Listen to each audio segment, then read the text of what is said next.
My name is Frances Allard, and 3 weeks after my grandfather's funeral, my mother sent a group text. Family meeting, Sunday, 3 p.m. Be on time. No explanation, no warm-up, just a demand. And like a fool, I went. The house looked exactly as I remembered. Neat shrubs, blue shutters, a porch swing no one ever used.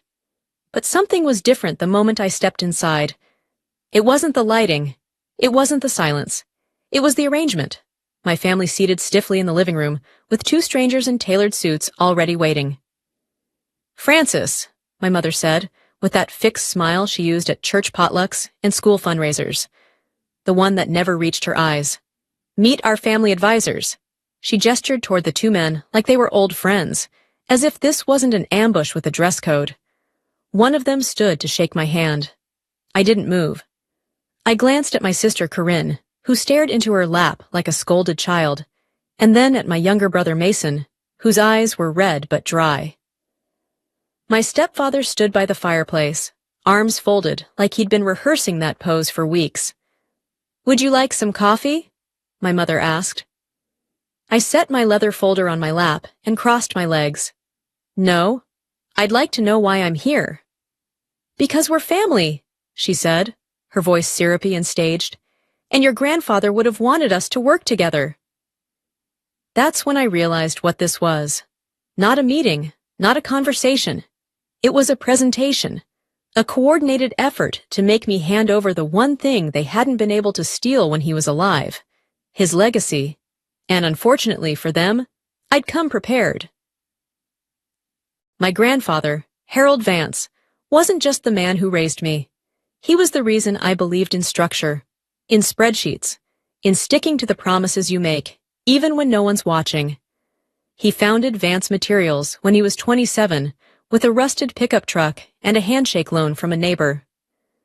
By the time I was born, it was a multi-state supplier of commercial-grade lumber, insulation, and concrete composites.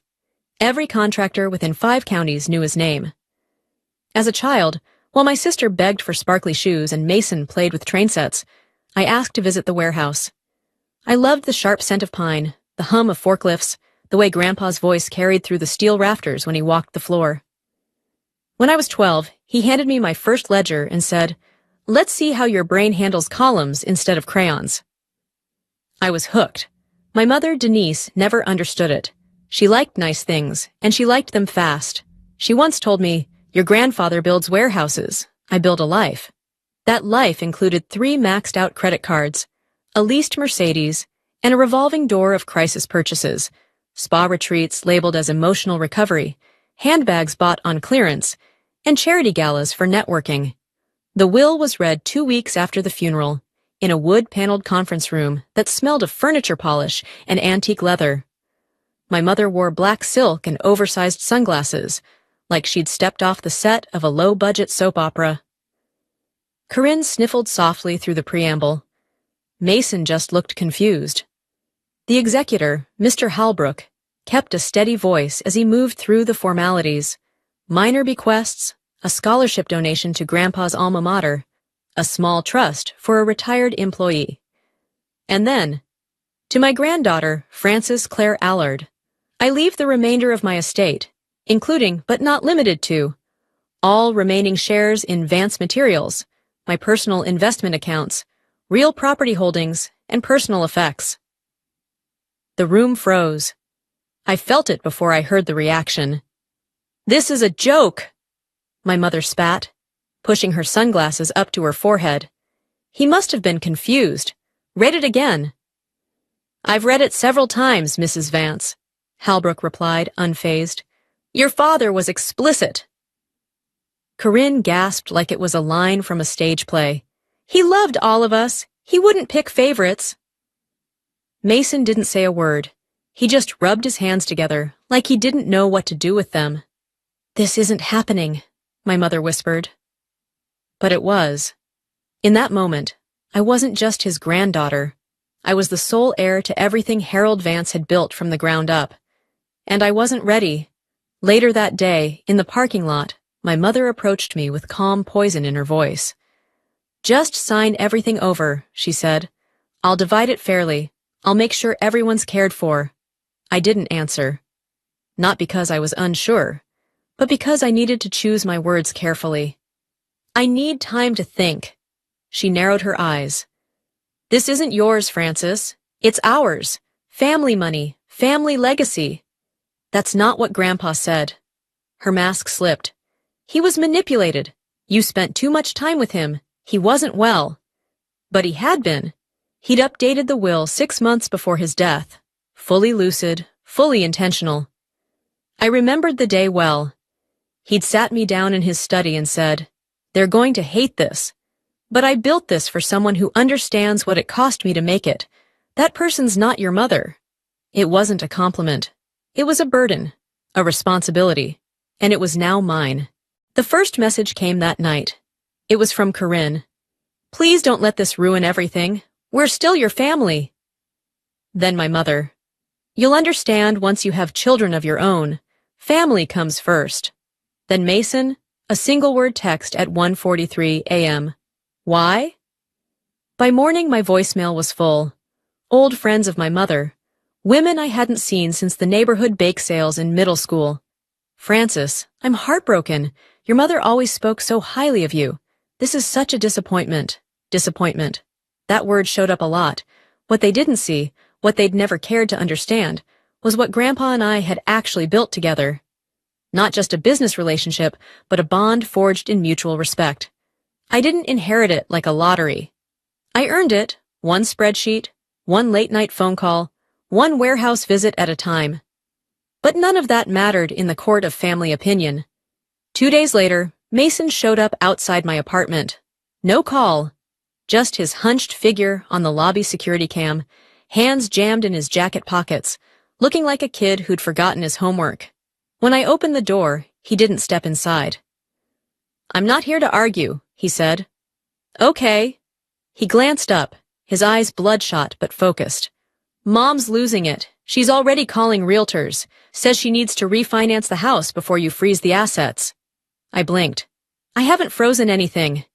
"She doesn't believe that." "Mason, I just wanted to warn you. She's planning something." Then he left. No hug, no handshake.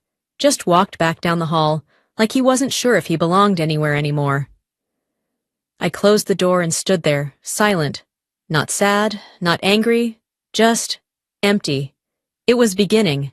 That night, Liam, my boyfriend, and the only person who hadn't treated me like an ATM with a soul, brought takeout and held my hand while I stared blankly at my rice. "I want you to meet someone," he said gently. "Her name's Angela Dwyer. She's a probate lawyer. Old friend from law school. She's not for a fight, unless you need one. She's for protection." I didn't answer, but I nodded. The next morning, I called Angela. We met in a quiet office above a florist shop. No mahogany desks or intimidating glass walls, just plants, natural light, and someone who listened without interrupting. After hearing everything, she leaned back, fingers steepled. "You're already in the middle of a coordinated pressure campaign," she said. "Classic family guilt tactics, but based on the will and what you've told me, you're on firm legal ground." "I don't want to fight them," I said. "I just want it to stop." "Then we prepare," she said, "just in case. Document every message, every voicemail, every visit, and no signing anything, no matter what they call it." I agreed. It sounded simple. Until the next message arrived. It was a photo, my mother shopping for patio furniture. "Retail therapy through grief," she captioned it. #self-care. That same day, she texted me claiming she couldn't afford her utility bill. And that's when I started printing everything. The formal invitation arrived in the form of a text message from my mother. "Sunday, 3 p.m., house. Let's resolve this. Bring your paperwork." No signature, no emoji, just a time-stamped grenade. Angela didn't like it. "This feels like an ambush," she warned. "It is," I replied. "But I'm not walking in blind." She offered to come. I declined. "I need to face them myself, but I want you waiting nearby." "One text," she said, "and I'll be at the door in 60 seconds. I arrived at exactly 2:59 p.m. The curtains were drawn. The porch smelled faintly of her perfume, which told me she'd been outside earlier, likely rehearsing. She opened the door before I could knock. "Francis," she beamed, hair freshly styled, teeth glinting like a campaign poster. "Right on time." Inside, the living room was arranged like a deposition. Corinne sat on the edge of the couch, spine stiff, hands knotted in her lap, Mason beside her, eyes down. My stepfather hovered near the fireplace like a bouncer.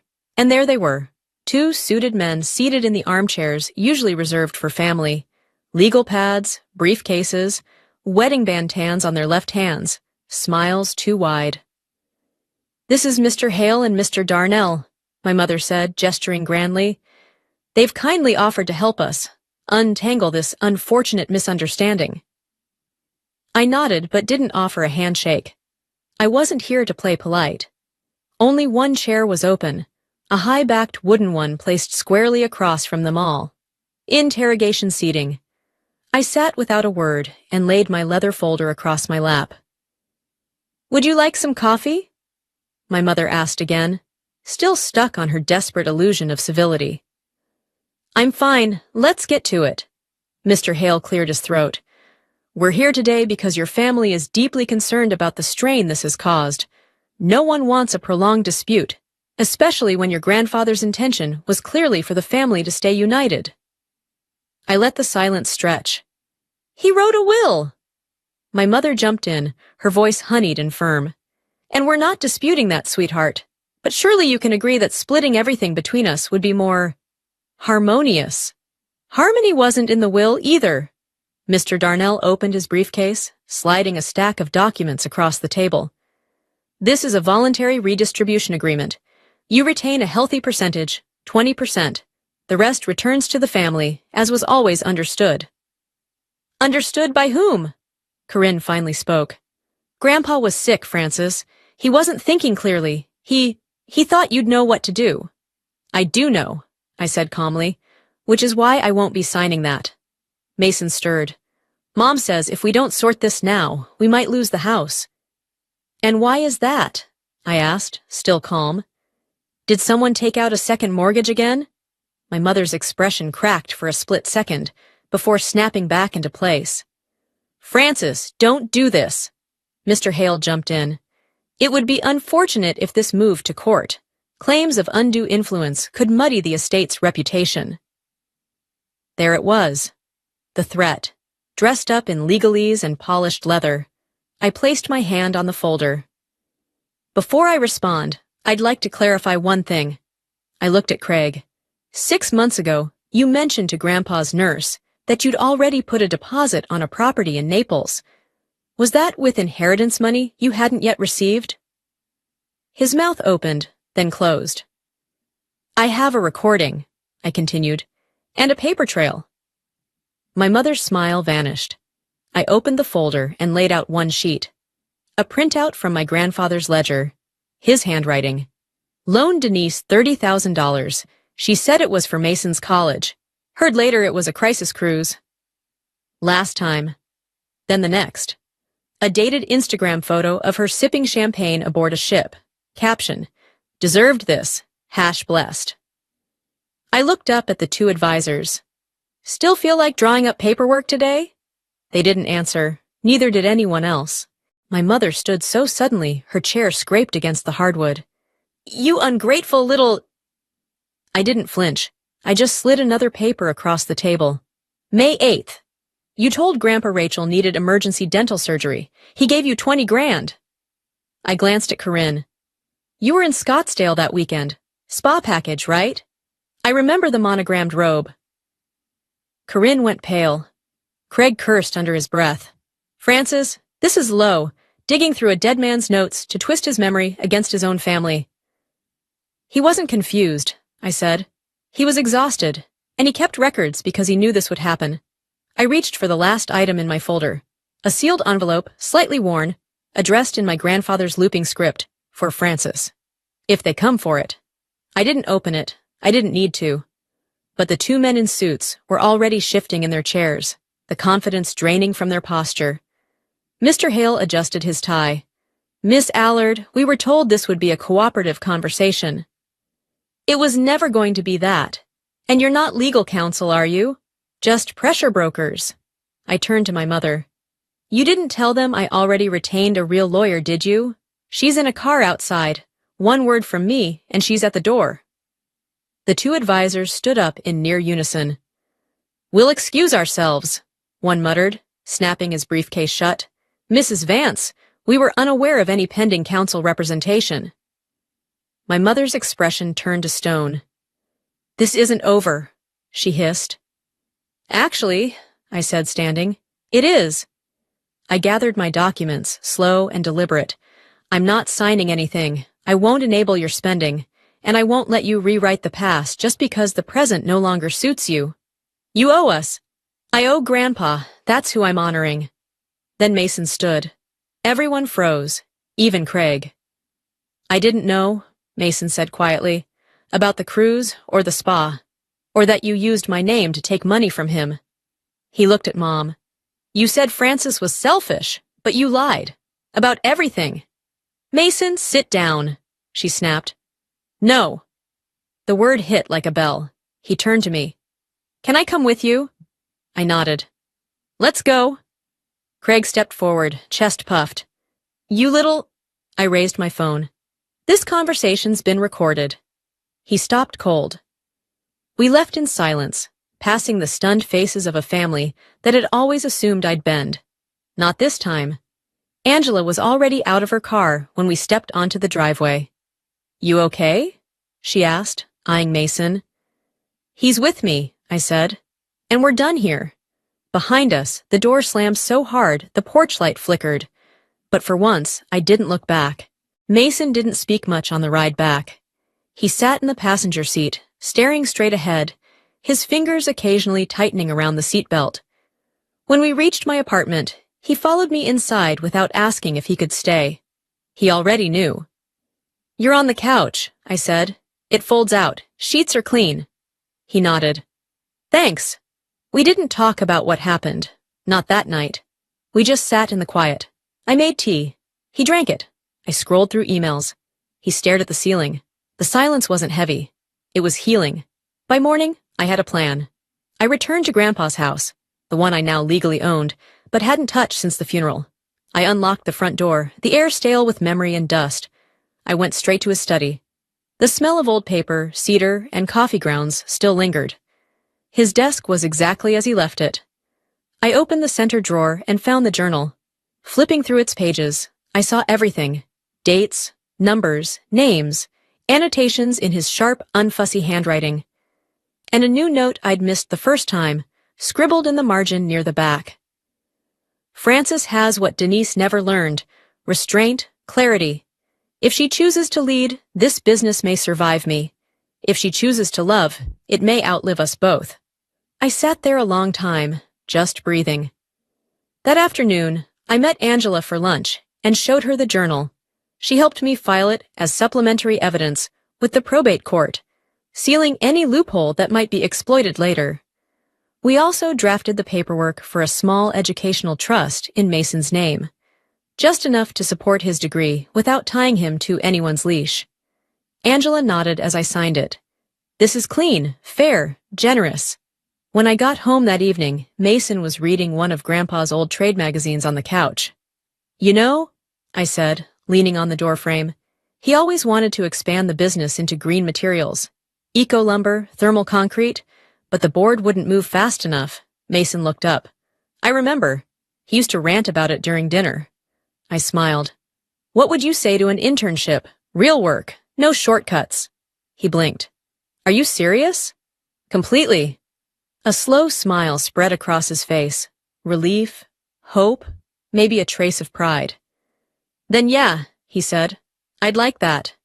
We clinked mugs of cold tea in silent agreement. It wasn't the kind of legacy my mother wanted. It was better. 1 year later, A year later, I reopened the doors to Vance Materials, not as the quiet granddaughter, but as its next chapter. Mason now runs our eco division while finishing school. He's becoming the kind of man Grandpa used to hope he'd be, quietly capable, steady, focused. Corinne reaches out sometimes, in small, careful ways. I don't open the door wide, but I don't shut it either. My mother has disappeared into another zip code. For now. And that's fine. Some inheritances are measured in money. Others are measured in scars, in choices, in silence. Grandpa didn't leave me his empire out of favoritism. He left it because I was the only one who wouldn't burn it to the ground. In his journal, he once wrote, "Frances won't always be loved for doing what's right. But she'll sleep at night." He was right, I do. The wealth he gave me wasn't in stocks or property. It was in clarity, boundaries, strength. And in the end, I didn't just carry his legacy, I built my own.